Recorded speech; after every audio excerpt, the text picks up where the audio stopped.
What's up?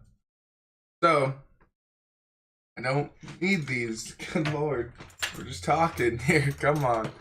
Uh, well, talking about talking. We're gonna talk some more One Piece. And we're gonna talk today with the five mysteries that I think are worth reflecting upon that we have in the One Piece world today. So, some of them aren't gonna be really relevant anymore. Other ones, we're not gonna find out obviously till the end if they're even gonna be touched upon. Other ones we'll definitely find out about. It's just a matter of waiting. I'm sorry. The cat's here. Being a pest. So, one of the first things I wanted to touch upon was the Oro Jackson. Where is it? Is it still existing? Whatnot? So I've heard theories about the Oro Jackson being hidden on Raftel, that it was left there by Roger. I like that concept, I really do, but how does Roger get the ship to Raftel, and then maybe do they have a secondary ship he brought with him to Raftel? If that was so, then other ships have made it to Raftel. That's the issue.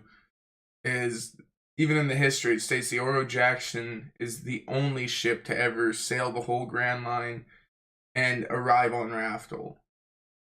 We don't know. I don't think it's gonna be there, but I'd like it to be there. I think that'd be cool. They'd have to explain it. Maybe they're just gonna, they brought an extra boat, but that boat wasn't the one that sailed the whole Grand Line. Not a big deal. They just used it to get back. Another theory about it is that the world government has it. That they've been holding on to it because it's such a, big part of pirate history that they don't want to exploit. I don't think they have it. And if they did, I feel like it would be way up in Mary Joie. Granted, being their treasure trove thing. Regardless, I'd like to probably think it's probably just at the bottom of the sea. Had the ship's death like any other ship. It's kind of cool that way because, that's how they talked about the Mary. That it's a great ship, but every ship comes to an end. Cool facts about it, is obviously Tom from Tom's what is it? Tom's man. Wanna figure that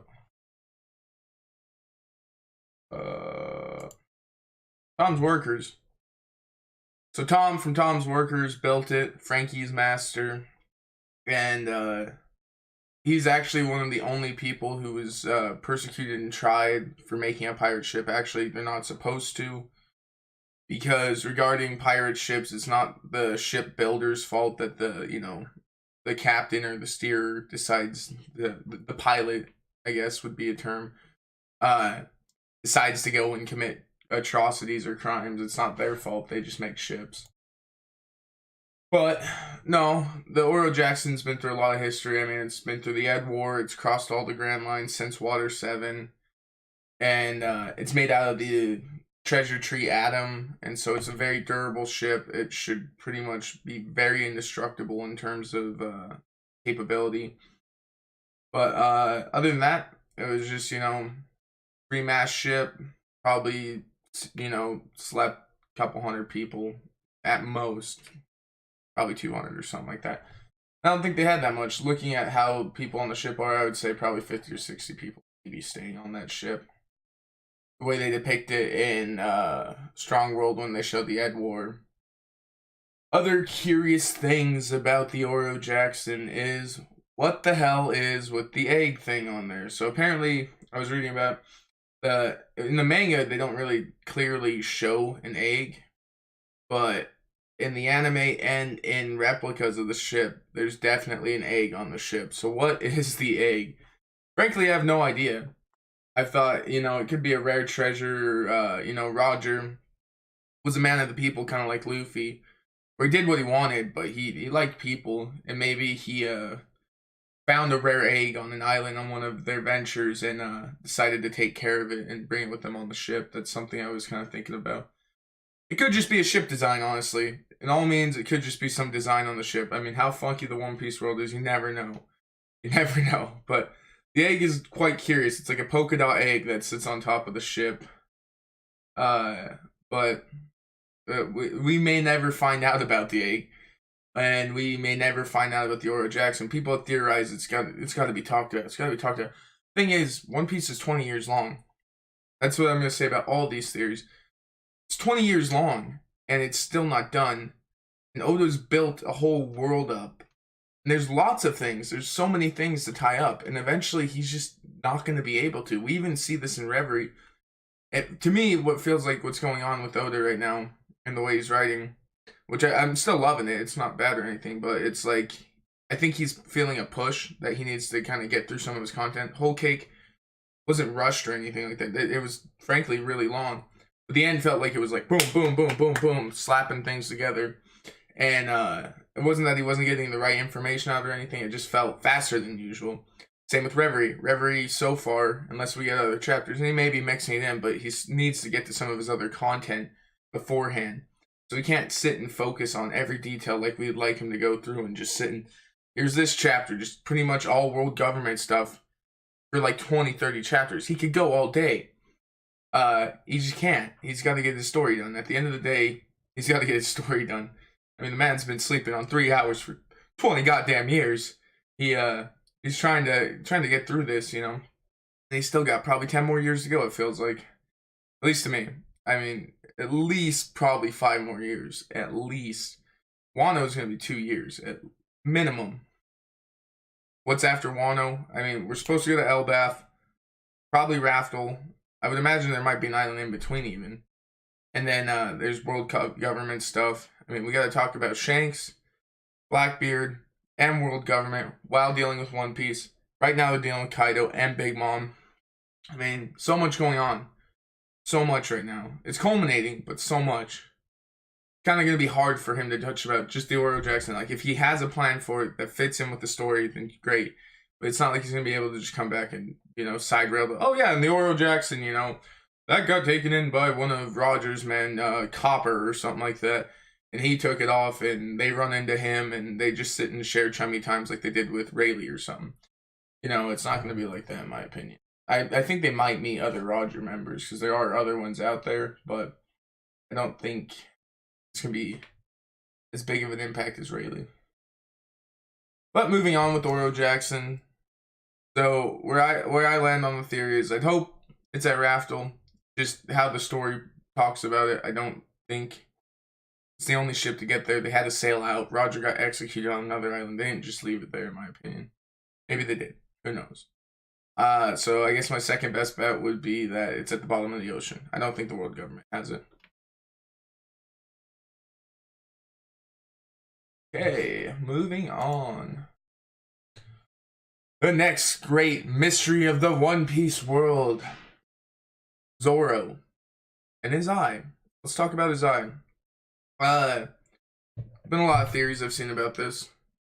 Training method. He's closing one eye to build up a better sense of awareness with the smells, hearing, lack of vision, all that stuff, taste, all that. He's trying to build up his senses, so he keeps one eye closed, right? But is that true? Now, yes, there's some applications where, you know, being partially blind raises your senses and your awareness. But Zoro's already capable of, not Conqueror's, what is it? Color of Armament. God, what is it? Color of Concentration? Oh, man. Color of Observation Hockey. That's what I was trying to get back to. Or Kenbun Shoku Hockey. I don't think I'm pronouncing that very good, but that's a Japanese breakdown of it. But essentially, it raises your awareness so you can feel the presence. Even like in Luffy's training, for example, he's like blindfolded and Rayleigh's swinging at him, and he's supposed to dodge. It's also known as mantra, as you see in Skypiea earlier on. Which mantra essentially translates out to like mind rope, which is like telepathic understanding, kind of like reading someone's mind, but it's not. you just sense what they're gonna do as they're doing it. You're really, really aware. Like the slightest subtlest movement, boom, you're aware. So that's a big factor into what people think why he's closing one eye. He's supposed to raise that because that's one of his weaker points. Besides Conqueror, but Conqueror is harder. People think Zoro may get Conquerors at some point. I don't know about that. I kind of like Luffy just being the only one with Conqueror's Haki. But regardless, he does have the drive. He wants to be the greatest swordsman, and Rayleigh had it. He was a first mate, and he had some great ambition. It doesn't really explain, but he was a conqueror. He was kind of a leader. People think Sanji would get it because he's royalty and he has the great dream of the all blue. I don't think Sanji's gonna get it. At most Zoro, but we'll just leave it at that. But regardless, other ideas people have thought of is referring to his like Ashura demonic, nine sword style, and him having the Kitetsu. It's the Sandai Kitetsu, which is supposed to be a cursed blade. Kitetsu blades are all supposed to be cursed, and shop owner didn't want to sell it to him because it's a demonic blade, and it cuts almost anyone who touches it. Zoro even talks about it. He's like, the sword's got a mind of its own. It needs training. He says, it cuts people that I didn't even ask, and it really thirsts blood. Talks about the sword like it has its own presence, its own kind of mindset. And referring to that, people have thought, he's paying some costs for this, and that's how he was able to do the Ashura not QB sword style, but the 9 sword style, summoning a demon type deal, and where he kind of some people say he looks demonic when he kills people and stuff like that. Things about that. I'm not really a fan of that idea. That's just me personally. I don't think there's a demon that took Zoro's eye. This blade came alive and was like cut his eye. I think Zoro's fully trained Sandai, if it is demonic as he talks about. So I'm not going to go with that idea, but it's interesting nonetheless. People think that it may have been his pride that since he had to go back once again and talk to Mihawk, and this time he wasn't even challenging him to a duel.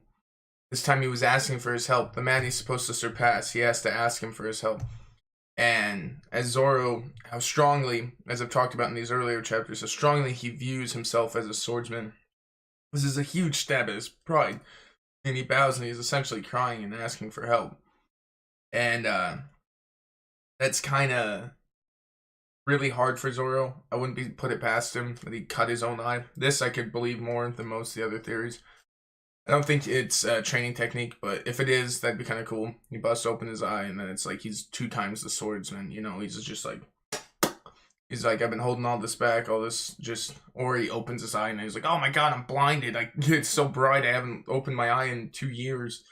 But I kind of like that. But no, I like the idea that his pride as a swordsman, because he was taking help, that he felt like he needed to, again, kind of handicap himself to overcome this, to add reason to it. So maybe, yeah, he cut his eye.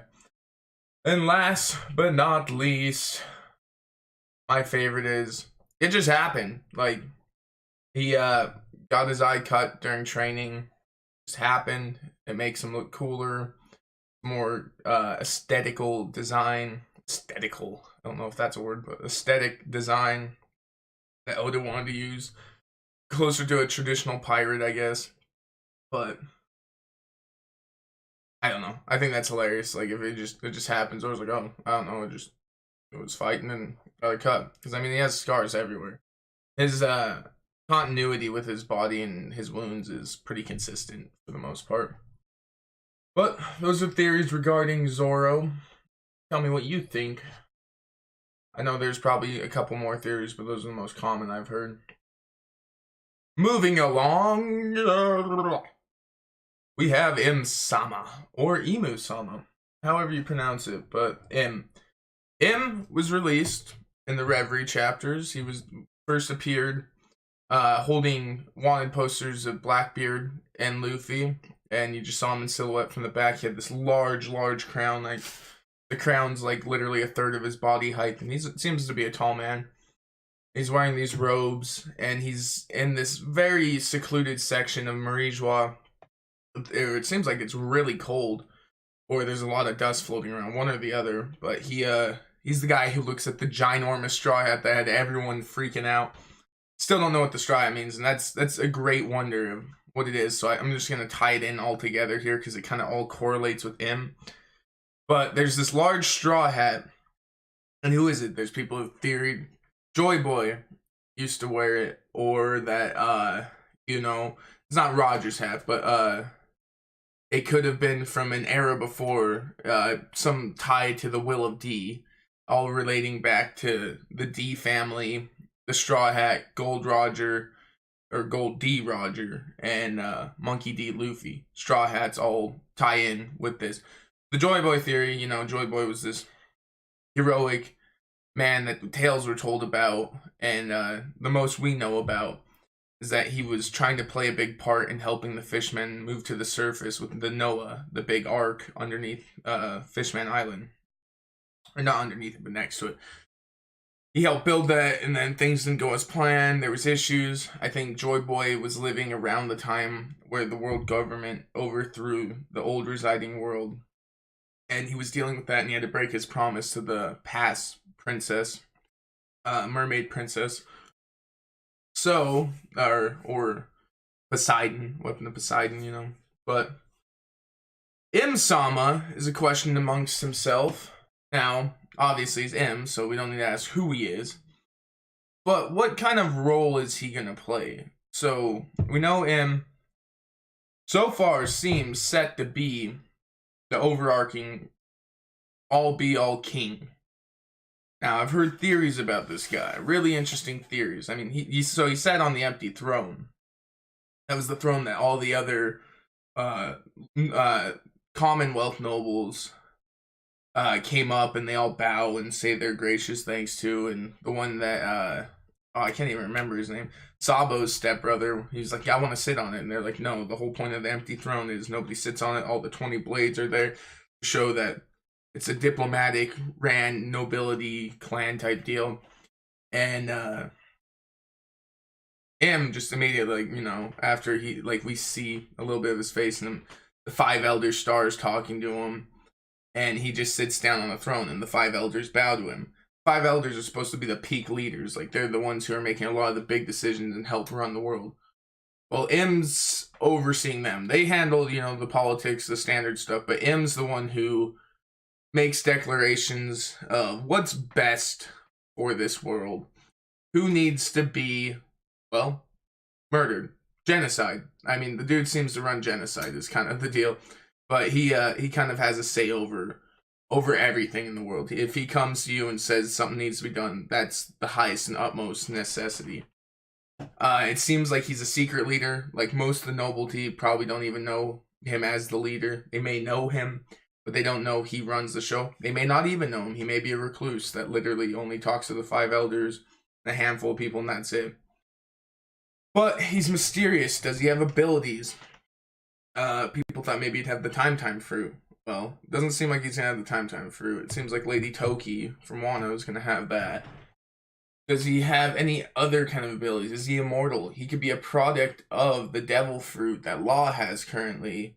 Man, I can't even think of what his ability is, but it's like the surgeon or something like that, but where essentially you can give someone a surgery that makes them immortal and forever youthful and stuff like that. He could be a product of that from a very past generation. Other interesting factors about him was he seems to have some things set up with Vivi and Shirahoshi.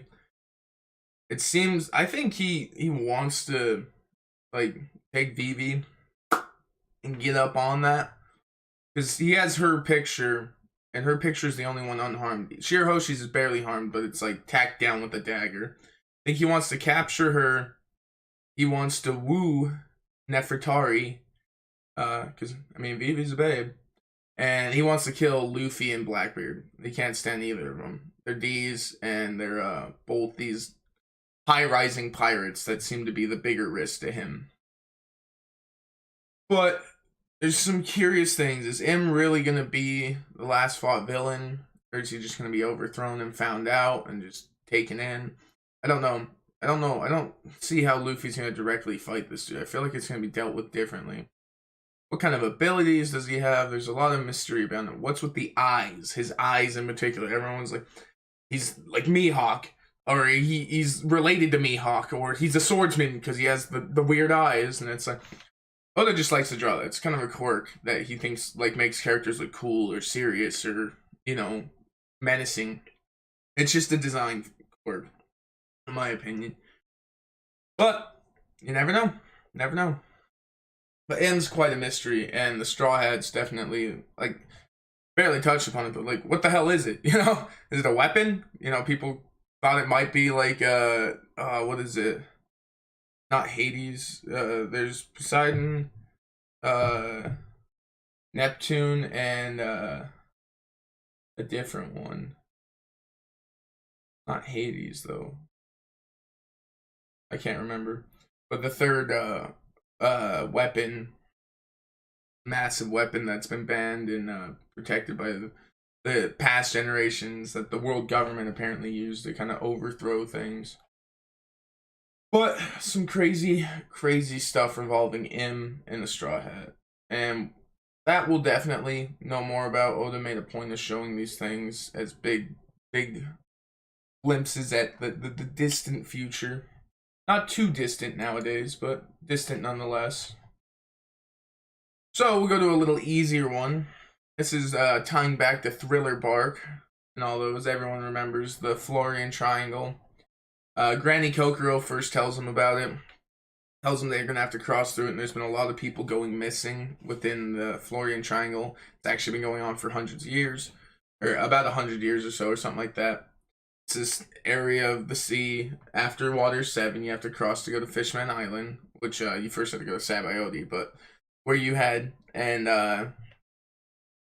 there's this section, terrain of ocean that ships just go missing. Kind of like the Bermuda Triangle. And we all know about the Bermuda Triangle. We all know about the Florian Triangle. If you're watching One Piece, watching me talk about this, you probably know what the Florian Triangle is. You remember those weird ominous figures floating up? I think I just read something about it. I didn't know this until today, but I think I just read what he might have been implying with this, because there are a lot of references, because he's a Japanese man. He is. To his lore. But there's just a couple ideas. I've heard people joke around and say they're the Yeti brothers from Punk Hazard. They have the star eyes, the red starred eyes, and they're all shadowy figures. You can't see their face. These dudes are huge. Like, when they talk about it in the wiki, it's like, it's Thriller Bark, the biggest ship in all of One Piece so far. Largest ship. And these things dwarf them by a mile. So these are probably the largest creatures in One Piece. By a long shot. Move out of the way, Orange Jr. Move out of the way, Kaido. Big Mom. Elbaf. These dudes are massive. People think they could just be like sea monsters, kind of like Neptunians. And what I came to when I was reading some trivia, they say the mysterious entities living in the Florian Triangle greatly resemble the depiction of the Umibozu. So I looked up what an Umibozu is, and it's a sea-dwelling yokai, which is a ghost or a spirit demon, and they're from their folklore, and essentially it kind of translates to sea Buddhist monk, which also alludes to like their spiritual origin, I guess. But essentially, they're these big shadowy figures that just stand in the ocean, just from shoulders up, it looks like. And you only see eyes, the rest is just shadowy. And they're supposed to take out ships and cause massive, waves and huge swells in dangerous oceans. They actually are some really creepy drawings of these dudes. just even like classic Edo period style drawings. Like it's just pretty freaky stuff. But they it's pretty interesting. I think that's what he was kind of going for. They're kind of these standing spirits within the Florian Triangle that have been taking out people for years and years before the Thriller Park started enjoying the benefits of the Florian Triangle. They just never happened across, or maybe the monsters didn't care about the ship in the Florian Triangle because it was floating there. But now that it's trying to leave, it's trying to get it. But I think that's what these are, the Umibozu. I think that's what Oda was trying to do, because I don't think he's going to come back to this. I don't really think he's ever going to touch back upon these critters. They're floating in the sea. But I feel like that's what it was. But it could be Neptunians or, something else. But I always thought that was interesting. Until today, it was like, what the hell was that scene about? Where was Oda going? Why did he just leave it? I seen something similar in, funny enough, Adventure Time. It's the episode where they're doing the whodunit murder mystery in the mansion, and they're all tricking and pranking Finn, like, because it's his birthday. Everyone looks like they're dying. They're swapping out the bodies of skeletons, but it's like Rainbow Unicorn and Jake making like all these illusions to trick him. But just before they leave, Finn was in this one room, and there was like this monster that shot out at him, and it scared the piss out of him. He ran, and they were like floating away. And Finn asked Jake how he did that. He's like, "Oh, I didn't do that." He's like, "I don't know what you're talking about." And Finn was like, well, I'll just push that memory out of my thought and never touch on it again. It's kind of like that. It was like, what the hell was that? What? And then gone. Just never again. Like, that's it. And lastly, the one that's the Vegas, but vaguest, the most confusing, the most curious one. What is the One Piece? What is it? Kind of ties back to Raftel and the Oro Jackson thing, but definitely I think a big part of the One Piece is it's not like a physical, just a singular object or just treasure. It's a bunch of things. I think One Piece, kind of like where he says, I took all my treasures and brought it to one place. I think there's going to be a massive amount of Roger's treasures and adventures and stuff there. Like, he left his treasures there. That makes sense. I don't know about Oro, but it'd be cool if the Oro Jackson's there. I'm not saying that. I just doesn't make sense to me. But I also think, people know that you're going to find out a good chunk of the world history at some point. I think it's all there. I think it talks about everything. That's the last place. It was a hidden place where they could leave messages to the next generations. You're going to find the majority of it there. And I don't know if it'll just be on poneglyphs, because they brought a bunch there or what, or the poneglyphs give a bunch of the history there, and then they get there and they can reflect upon and put it all together and sort it out, whatever. But I also think there's going to be a bit of sentimental items. Not sentimental like, oh, this means so much to me as Luffy or something. But a lot of things each of the crew members can relate and understand and really tie in with, that makes the One Piece special to them and makes the whole adventure kind of come back home before they end it. It's gonna be different. All I can say is I don't know what Oda has planned. He says he's kept it the same since he created this story.